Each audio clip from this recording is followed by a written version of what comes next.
Basically ये एक poem है माई मदर एट 66 जिसे लिखा था कमला दास जी ने। वैसे तो मैं कभी ऑथर या पोएट का नाम बताता नहीं हूँ, बट यहाँ बताना पड़ रहा है क्योंकि पूरा पोएम कमला दास जी ने अपनी ही माँ के ऊपर डेडिकेटेड रखा है। कमला दास जी का जन्म होता है 1934 को और वो काफी लंबा जीते हैं 2009 तक। उनका जन्म होता है मालाबार केरला के अंदर और वो इंडिया में one of the talented poet में से एक थे। उन्होंने अपने लाइफ टाइम में कई सारे नॉवेल्स, कई सारे शॉर्ट स्टोरीज लिखा था। मेनली उनका राइटिंग्स इंग्लिश और मलयालम में होता था, बट जो भी होता था बहुत ही इमोशनल होता था। ह्यूमन इमोशन को डिस्क्राइब करता था, ह्यूमन रिलेशनशिप को डिस्क्राइब करता था। और आज का ये poem my mother eight 66 best example है कि कैसे वो ह्यूमन इमोशन को डिस्क्राइब करते थे। तो कहानी का शुरुआत होता है जब हमारी कमला दास जी फ्राइडे मॉर्निंग को अपने पेरेंट्स के घर से कोचीन इंटरनेशनल एयरपोर्ट की ओर कार पे ड्राइव करते हुए जा रही होती है। साथ ही में उसके आई हुई होती है उसकी मॉम, जो कि बगल की सीट में ही बैठी हुई है। थोड़ी देर ड्राइव करने के बाद कमला दास जी देखती है कि उसकी मॉम सो गई है। जब कमला दास जी ने ध्यान से अपनी मॉम को देखा तो उनकी आंखें बंद थे, चेहरे पे थकान दिख रहा था और वो मुंह खोल के सोई हुई थी, जिसे देखकर कमला दास जी को रियलाइजेशन होता है, जो कि एक ना एक दिन हमें भी होगा, कि उनकी अम्मा बूढ़ी हो चुकी है। अम्मा का मतलब यहाँ पे माँ है। पता तुम्हें इंडिया में ना हर स्टेट पे माँ को ना किसी और नाम से पुकारा जाता है। नॉर्थ पे कुछ और होगा, साउथ पे कुछ और होता है एंड हमारे नॉर्थ ईस्ट पे भी कुछ और होता है। अब तुम जाओ कमेंट सेक्शन पे और मुझे बताओ कि तुम्हारे स्टेट पे मम्मी को किस नाम से तुम पुकारते हो। जल्दी से बताओ, मैं जानना चाहता हूँ।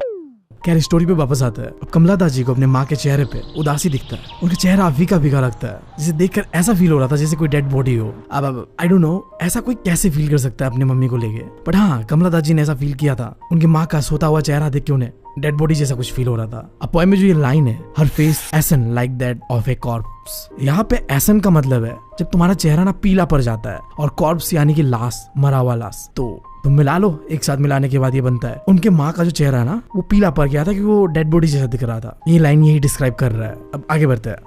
अब कमला दास जी को अंदर ही अंदर दुख हो रहा होता है, दर्द हो रहा होता है कि उनकी माँ बूढ़ी हो चुकी है और वो कुछ ऐसी दिख रही है जैसे कि कोई एक डेड बॉडी उनके पास सोया हुआ हो। यार देखो, दर्द तो होता है जब तुम्हारे आंखों के सामने तुम्हारे माँ बाप बूढ़े हो रहे होते हैं ना, बहुत बुरा लगता है। हम कुछ कर भी नहीं सकते। जिन माँ बाप को हमने बचपन से देखा था, एक दिन उनके सर के बाल सफेद हो रहे होते हैं, आंखों का रोशनी चला जाता है, वो वीक पड़ जाती है और हम कुछ नहीं कर सकते क्योंकि यही लॉ ऑफ नेचर है। हमें एक ना एक दिन यहाँ से जाना ही होगा। मैं भी अपनी माँ को देख के कुछ ऐसे फील करता हूँ। मैंने उनके जवानी का फोटो देखा था और आज का फोटो, भाई साहब दिल दर्द दे देता है। पता नहीं उन्होंने मेरे लिए कितने सारे सैक्रिफाइसेस करा है और मैं कुछ नहीं कर पाया अभी तक उनके लिए। मेहनत कर रहा हूँ मैं, एक ना एक दिन माँ के जितने भी सपने हैं उन सबको पूरा करूंगा। और तुम लोग भी मेहनत करो, अपने लिए नहीं तो अपने माँ के सपनों के लिए। खैर बैक टू द स्टोरी।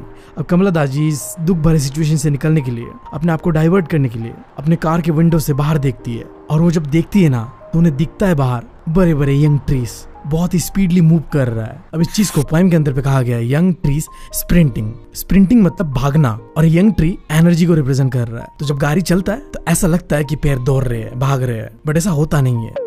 अभी हम इतना डेवलप हुए नहीं है कि पेड़ पौधों का पैर आ जाए, टांग आ जाए, वो दौड़ भाग कर रहा है, गाड़ी मूव कर रहा है। अभी बहुत एक नॉर्मल सिचुएशन है, बट पोएम में इस चीज को एक तरीके से डिस्क्राइब करा गया है कि पोएट की मम्मी अब जवान नहीं रही, अब वो हिल नहीं सकती, डुल नहीं सकती, जैसे ये ट्रीज मूव कर रहे हैं। फिर थोड़ा और आगे जाने के बाद कमला दास जी को दिखता है कुछ छोटे बच्चे जो कि अपने घर से निकल के कूदापादी कर रहे होते हैं। पोएम में इस चीज को इस लाइन से डिस्क्राइब करा गया है, Mary children spelling out of their houses.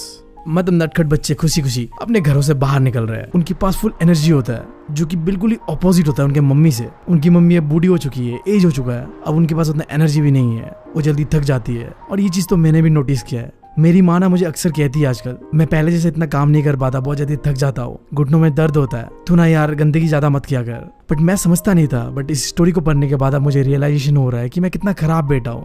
उनकी तकलीफ को समझ ही नहीं पाया। मैं यार अपने माँ के बातों को हमेशा सीरियसली नहीं लेता हूँ, बट प्रॉमिस आज के बाद तो सीरियस लूंगा यार, क्योंकि ये पोएम सच में दिल पे लग रहा है जाके। खैर अब पोएम पे वापस आते हैं। तो ये जो दो सिचुएशन हुआ, जहाँ कुछ ट्रीज को देखा फिर कुछ बच्चों को देखा, ये दो ही चीज सिंबलाइज कर रहा है कि अब उनके माँ के पास एनर्जी नहीं है कि वो दौड़ भाग कर पाए, कूदाभादी कर पाए, जैसा वो पैर कर रहा था, जैसा वो बच्चे कर रहे थे, क्योंकि उनकी माँ बूढ़ी हो चुकी है। खैर अब स्टोरी पे आगे बढ़ते हैं। वो लोग ड्राइव करते हुए कोचीन इंटरनेशनल एयरपोर्ट पहुंचते हैं एंड कमला दास जी अपना एयरपोर्ट पे जो सिक्योरिटी चेक होता है वो करवा लेती है। और करवाने के बाद जब वो अपनी माँ को दूर से देखती है ना पीछे मुड़कर, तो उनका माँ का चेहरा और भी फीका पड़ चुका था, वो वीक दिख रही थी। उनका चेहरा बिल्कुल पीला पड़ चुका था, जैसे कि विंटर्स पे मून भी पीला पड़ जाता है, फीका पड़ जाता है। अब एग्जाम में पूछा जा सकता है तुम्हें कि मून विंटर पे फीका क्यों पड़ जाता है, पीला क्यों पड़ जाता है। तो मैं बता दूं तुम्हें, विंटर पे एयर के अंदर पे मॉइस्चर और डस्ट पार्टिकल बहुत ज्यादा होता है, जो चीजें चांद की रोशनी को फीका कर रहा होता है, उसे पीला और धुंधला करता है, क्योंकि तुमने देखा होगा विंटर पे फॉग जमा हुआ होता है, तो ये डस्ट और मॉइस्चर पार्टिकल्स उस फॉग के अंदर ही होता है और वो फॉग ही चांद का चमक को फीका कर देता है। एग्जैक्टली कुछ ऐसा ही उम्र होने के कारण अब कमला दास जी के माँ के चेहरे में भी वो चमक नहीं रहा, वो फीका पड़ चुका है, वो पीला पड़ चुका है। ये सारी चीजें सोचते सोचते अब पोइट के मन में ना वो बचपन का पुराना डर घर कर लेता है। अब इस चीज को पोएम के अंदर पे कहा गया है ओल्ड फेमिलियर एक, जिसका मतलब था एक बचपन का पुराना डर जो कि तुम कभी भूल नहीं सकते। जब पोइट छोटी थी ना तो हमेशा डरती थी कि उसकी माँ उसे छोड़ के कहीं चली तो नहीं जाएगी। हम सब भी यार डरते हैं बचपन में यार, 2 मिनट माँ के बिना रहा नहीं जाता यार। माँ जहाँ जहाँ जाएगी उसके पीछे पीछे चलेंगे हम। और अब देखो जैसे बड़े होते हैं हम अपने माँ बाप से दूरियां बना लेते हैं। वही माँ बाप जिनके बिना 2 मिनट रहा नहीं जाता है, उनके बिना महीनों निकाल देते हैं। कोई पढ़ाई के लिए कहीं दूर चला जाता है, कोई काम के लिए, तो कहीं बस मन भर जाता है अपने माँ बाप से, तंग आ जाते हैं, गुस्सा करते हैं। सही बताओ तो मैं भी कभी कभी अपने माँ से आर्गू कर लेता हूँ, गुस्से में कुछ भी बोल देता हूँ, अपने माँ का दिल तोड़ देता हूँ। आई डोंट नो मैं ऐसा क्यों करता हूँ यार। सच में मुझे बड़ा नहीं होना था यार, वो बचपन ही सही था। माँ के हाथ का वो खाना खाना कितना पसंद था मुझे। अब तो माँ को बोल के चिल्लाने से भी माँ नहीं खिलाती मुझे अपने हाथों से खाना, क्योंकि अब मैं बड़ा हो गया हूँ ना। खैर पोएम पे वापस आते हैं। कमला दास जी को अपना बचपन का डर डराने लगता है कि उनकी माँ के बिना वो कैसे जिएगी। अगर उनकी माँ चली जाए इस दुनिया से तो वो कैसे रहेगी। जैसा वो बचपन में सोचती थी और डरती थी ना, आज भी वो ऐसी डर रही थी। बट हाँ, ये सारे डर, ये सारे फीलिंग्स वो अपने माँ को बता नहीं सकती है। वो शायद उस पल पे रोना चाहती थी, अपने माँ को गले लगाना चाहती थी, बट वो ऐसा कुछ नहीं करती है। अपने माँ को दिखाती नहीं अपना इमोशन, बस इतना कहती है सी यू सून